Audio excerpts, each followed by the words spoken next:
দর্শক, নির্বাচনী প্রচার প্রচারণার খবর জানবো আমাদের সহকর্মীদের কাছ থেকে। ঢাকা ৮ আসন থেকে বিএনপির প্রচারণার খবর জানাবেন আমাদের সহকর্মী মাঝহার মাহবুব। আমরা তার সঙ্গে যুক্ত হয়ে প্রচারণার খবর জানছি। মাহবুব, আপনার কাছে জানতে চাই, এবং ঢাকা বিশ্ববিদ্যালয় এলাকায় আমাদের আরেকজন সহকর্মী রয়েছে। প্রথমে আমি একটু মাহবুব মাঝহার তার কাছে যেতে চাই। আপনি যে আসনে আছেন সেখানে প্রচার প্রচারণা কেমন দেখছেন? নির্বাচনের যে প্রচার প্রচারণা আর মাত্র যদি বলি যে ৪৮ ঘন্টারও কম সময় বাকি আছে, কেমন দেখছেন এখন প্রচার প্রচারণা? ঢাকা ৮ আসনে বিএনপি মনোনীত পদপ্রার্থী সংসদীয় পদপ্রার্থী মির্জা আব্বাস ধানের শীষে প্রতীকে যিনি লড়ছেন, তিনি নির্বাচনী প্রচারণা ইতিমধ্যে শুরু করবেন। তার নেতাকর্মীরা কিন্তু আমরা দেখতে পাচ্ছি যে মাঠে নেমে গিয়েছে। নির্বাচনী প্রচারণার যে ক্যারাভ্যান ট্রাক নিয়ে তারা এবং আশপাশে কিন্তু বেশ নির্বাচন তার যে নেতাকর্মী তারা কিন্তু চলে এসছেন। আসলে এই মতিঝিল, আরামবাগ, শাহজাহানপুর এই এলাকার অর্থাৎ তার যে নির্বাচনী ঢাকা ৮ আসন, তার যে সমস্ত প্রতিশ্রুতিগুলো রয়েছে, এখানে নারীদের জন্য হোস্টেল তৈরি করা, এখানকার বর্জ্য ব্যবস্থাপনা, নিষ্কাশন ব্যবস্থাপনা সংস্কার করা, এছাড়াও তরুণদেরকে এলাকার যারা তরুণ রয়েছেন ভোটার তাদের জন্য প্রযুক্তিগত শিক্ষা ব্যবস্থার উন্নয়ন, সবকিছু মিলে তার কয়েকটি নির্বাচনী ইশতেহার রয়েছে এবং সেই ইশতেহারগুলো মূলত তারা জনগণের দোরগোড়ায় পৌঁছে দেওয়ার জন্য চেষ্টা করছেন। মূলত 2,75,000 ভোটার রয়েছে এই এলাকাতে এবং তার যে প্রতিদ্বন্দ্বী নাসিরউদ্দিন পাটোয়ারি এনসিপির পদপ্রার্থী, যিনি 11 দলীয় জোটের শাপলাগুলি নিয়ে লড়ছেন, সেও কিন্তু আসলে এই মাঠে সক্রিয়। সবকিছু মিলেই এই ৮ আসনের যারা ভোটার রয়েছেন তারা মনে করছেন যে একটি হাড্ডাহাড্ডির নির্বাচন হতে যাচ্ছে দীর্ঘদিন পর। যেহেতু গত 2008-এর পর আসলে এখানে যে ভোটারদের যে ভোট দেওয়ার যে সুযোগ সেটি ছিল না, তো ভোটাররা আসলে বেশ কিন্তু আসলে আগ্রহ উদ্দীপনা নিয়েই নির্বাচনের যে আলোচনা মাঠে ময়দানে সেটি কিন্তু আসলে ভোটাররা বেশ আগ্রহ উদ্দীপনার সঙ্গে নির্বাচনের বিষয়গুলো নিয়ে বেশ জানার চেষ্টা করছেন যে কোন প্রার্থী কী ধরনের এই তারা ইশতেহার দিচ্ছে।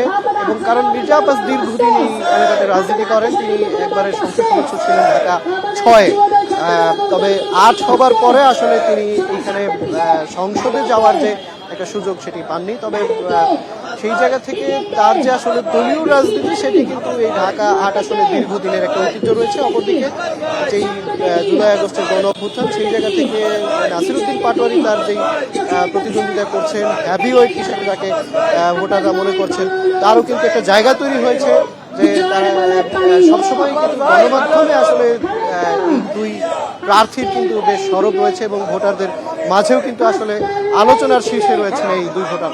আমরা দেখছি যে আরামবাগ এলাকাতে কিন্তু এরই মধ্যে মির্জা আব্বাসের এই প্রার্থিতা নিয়ে যারা নির্বাচনের প্রচারণায় যারা অংশ নেবেন তারা কিন্তু এরই মধ্যে এসেছেন এবং তারা তাদের প্রার্থীর জন্য অপেক্ষা করছেন। তাদের যে নির্বাচনী ইশতেহারের তাদের যে হ্যান্ডবিল রয়েছে এবং হ্যান্ডবিলে কিন্তু তারা ভোটারদের কাছে দিয়ে দেওয়ার চেষ্টা করছেন এবং হ্যান্ডবিলে মূলত সোয়ারেজের লাইন, নিষ্কাশন এবং এই সব কিছু নিয়েই আসলে তরুণদেরকেও তারা ভোটের প্রতি যে আগ্রহ উদ্দীপনা নিয়ে কেন্দ্রে যাওয়ার যে আগ্রহ তৈরি করা, সেই জায়গাতেও কিন্তু বেশ আসলে যারা নির্বাচনী প্রচারণায় অংশ নিচ্ছে তারা কিন্তু কাজ করছেন।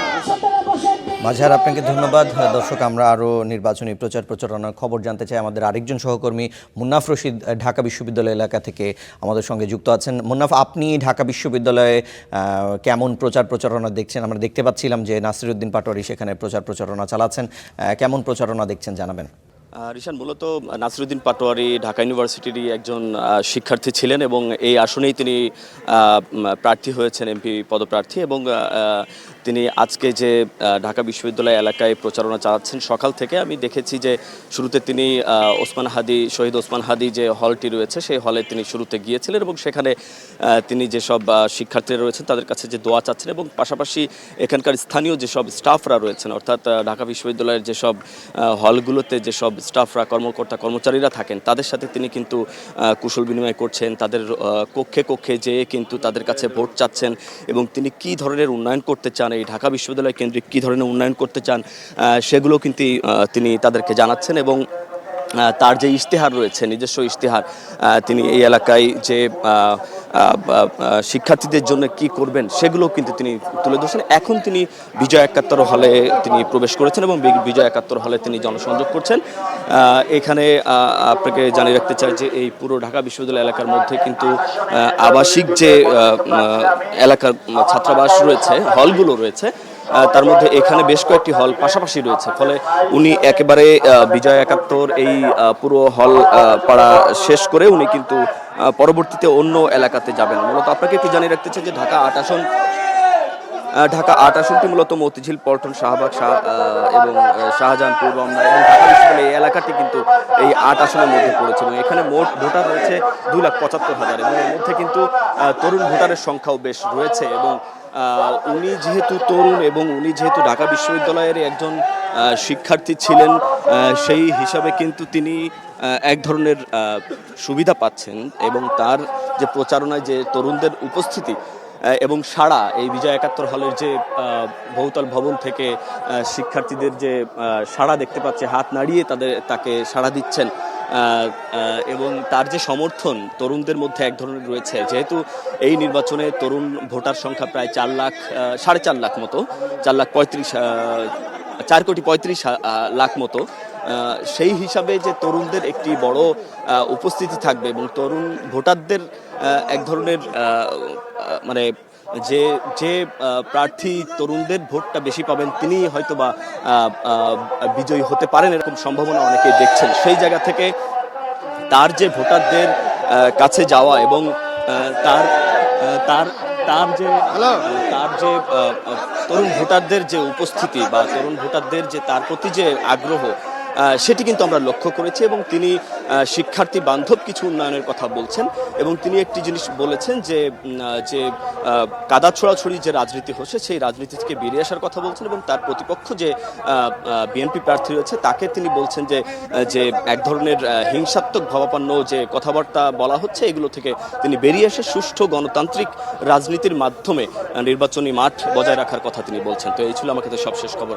মুন্নাফ, আপনাকে ধন্যবাদ। দর্শক, আমাদের সহকর্মী মুন্নাফ ঢাকা বিশ্ববিদ্যালয় এলাকা থেকে আমাদের সঙ্গে যুক্ত হয়ে তথ্য জানাচ্ছিলেন নির্বাচনী প্রচারণার